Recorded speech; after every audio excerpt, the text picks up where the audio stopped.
मसीह life 1.1 में आपका स्वागत है। भजन संहिता अध्याय 35। भजन संहिता अध्याय 35। हे यहोवा, जो मेरे साथ मुकद्दमा लड़ते हैं उनके साथ तू भी मुकद्दमा लड़। जो मुझसे युद्ध करते हैं उनसे तू युद्ध कर। ढाल और भाला लेकर मेरी सहायता करने को खड़ा हो, और बर्छी को खींच और मेरा पीछा करने वालों के सामने आकर उनको रोक, और मुझसे कहे कि मैं तेरा उद्धारक हूँ। जो मेरे प्राण की ग्राहक है वह लज्जित और निरादर हो।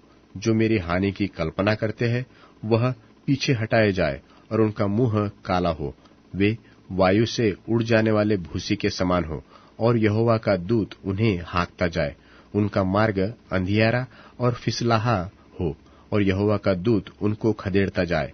क्योंकि अकारण उन्होंने मेरे लिए अपना जाल गड्ढे में बिछाया, अकारण ही उन्होंने मेरा प्राण लेने के लिए गड्ढा खोदा है। अचानक उन पर विपत्ति आ पड़े, और जो जाल उन्होंने बिछाया है उसी में वे आप ही फंसे, और उसी विपत्ति में वे आप ही पड़े। परंतु मैं यहोवा के कारण अपने मन में मगन होऊंगा। मैं उसके किए हुए उद्धार से हर्षित होऊंगा। मेरी हड्डी हड्डी कहेगी कि हे यहोवा, तेरे तुल्य कौन है। जो दीन है उनको वह बड़े बड़े बलवंतों से बचाता है, और लुटेरों से दीन दरिद्री लोगों की रक्षा करता है। झूठे साक्षी खड़े होते हैं, और जो बात मैं नहीं जानता वही मुझसे पूछते हैं। वे मुझसे भलाई के बदले बुराई करते हैं, यहाँ तक कि मेरा प्राण ऊब जाता है। जब वे रोगी थे तब तो मैं टाट पहने पड़ा और उपवास करके दुख उठाता रहा, और मेरी प्रार्थना का फल मेरी गोद में लौट आया। मैं ऐसा भाव रखता था कि मानो वे मेरे संगी व मेरे भाई है। जैसा कोई माता के लिए विलाप करता हो, वैसा ही मैंने शोक का पहराव पहने हुए सर झुकाकर शोक किया। परंतु जब मैं लंगड़ाने लगा तब वे लोग आनंदित होकर इकट्ठे हुए। नीच लोग और जिन्हें मैं जानता भी न था वे मेरे विरुद्ध इकट्ठे हुए। वे मुझे लगातार फाड़ते रहे, उन पाखंडी भांडों की नाई जो पेट के लिए उपहास करते हैं।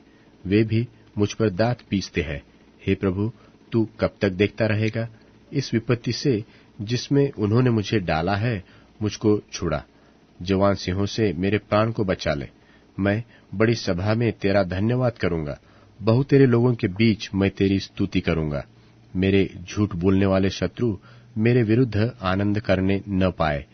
जो अकारण मेरे बैरी है वे आपस में नयन से शयन न करने पाए, क्योंकि वे मेल की बातें नहीं बोलते। परंतु देश में जो चुपचाप रहते हैं उनके विरुद्ध छल की कल्पनाएं करते हैं। और उन्होंने मेरे विरुद्ध मुंह पसार के कहा है, आहा आहा, हमने अपनी आंखों से देखा है।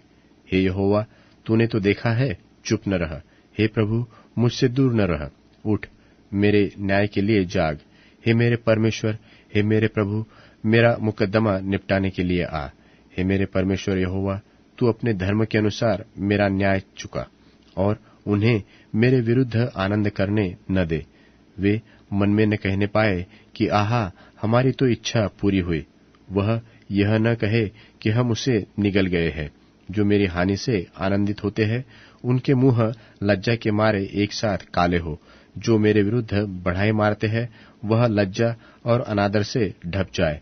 जो मेरे धर्म से प्रसन्न रहते हैं वह जय जयकार और आनंद करे, और निरंतर कहते रहे कि यहोवा की बड़ाई हो। जो अपने दास के कुशल से प्रसन्न होता है, तब मेरे मुंह से तेरे धर्म की चर्चा होगी और दिन भर तेरी स्तुति निकलेगी।